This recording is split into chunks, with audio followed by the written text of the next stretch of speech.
The crop tool is one of Photoshop's most useful tools, particularly for those of you who take lots of photographs. You can use it to improve a composition and to straighten crooked photos. I've opened this photo from the practice files for this tutorial so I can show you the basics of the crop tool. I'll start by selecting the crop tool here in the Tools panel. As soon as I do, you can see this border around the whole image. That's the crop box. I'll move my cursor over any of the corners or any of the edges of the crop box and drag to reshape that box. So in this case, I might drag it way in to create a very different composition than the original photograph. As you create your crop, Photoshop shows you a preview, with the areas to be cropped away shaded in gray. That way, you can evaluate what it is you're about to eliminate before you finalize the crop. Now, before I finalize this crop, I want to go up to the Options bar to show you an important option there, and that is Delete Cropped Pixels. That option is checked by default. I usually like to uncheck that, because when Delete Cropped Pixels is checked, if you finalize the crop and save the image, you'll permanently delete the cropped away pixels. But with this option unchecked, you can bring back the cropped away pixels at any time. Let's give it a try. I'm going to finalize this crop by going over to the big check mark in the Options bar and clicking there. Now, there are other ways to finalize a crop, but I like this way because it's very simple. So now you can see the photo with the crop applied. Let's say that I'm doing something else with the image, and then I change my mind about the way I'd cropped it.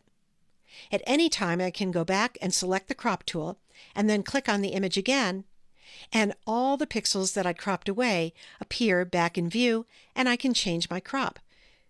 This time I might include some of those cropped away pixels. By the way, you may have noticed that there's a grid of vertical and horizontal lines on top of my photo as I use the crop tool. This overlay represents a classic compositional technique known as the rule of thirds. The idea of this technique is that if you place the important content in an image at the intersection of any of these horizontal and vertical lines, you may improve the composition. Let's give it a try with this image. I'm going to place the bouquet right at this intersection by clicking on the image and dragging and placing it here. And then I might reshape the crop boundary a little more, pulling it in tighter on this bouquet. And then I'll click the check mark. Again, I'm going to click on the image with my crop tool to try to fine-tune this crop a little more. I notice that this image is a little crooked, especially down here at the table. One of the things you can do with the crop tool is straighten an image.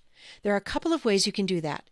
You either can move your cursor outside of one of the corners and manually try to drag to straighten the image, and this grid appears that helps you do that. I prefer the automatic method, so I'm going to undo. That's Command-Z on the Mac, Control-Z on the PC. So the image is crooked again, and then I'll go up to the Options bar, and I'm going to use the Automatic Straighten tool. I'll click on that tool to select it in the Options bar for the crop tool. I'll move into the image, and then I'm going to click along the edge of this table, hold my mouse down, and drag a little way further along that edge. Now, you don't have to go all the way along the edge. Sometimes just a little bit will do the trick, like this. And Photoshop uses your line as a guide to rotate the image so that the content looks straight. I'm going to fine-tune this crop a little more, maybe bringing up this edge and maybe moving the bouquet over a bit to put it right in the center. And then I'm going to go up to the Options bar and click the check mark to finalize my crop. So those are some of the basics of the crop tool. I hope you'll give these techniques a try to work on your own compositions in Photoshop.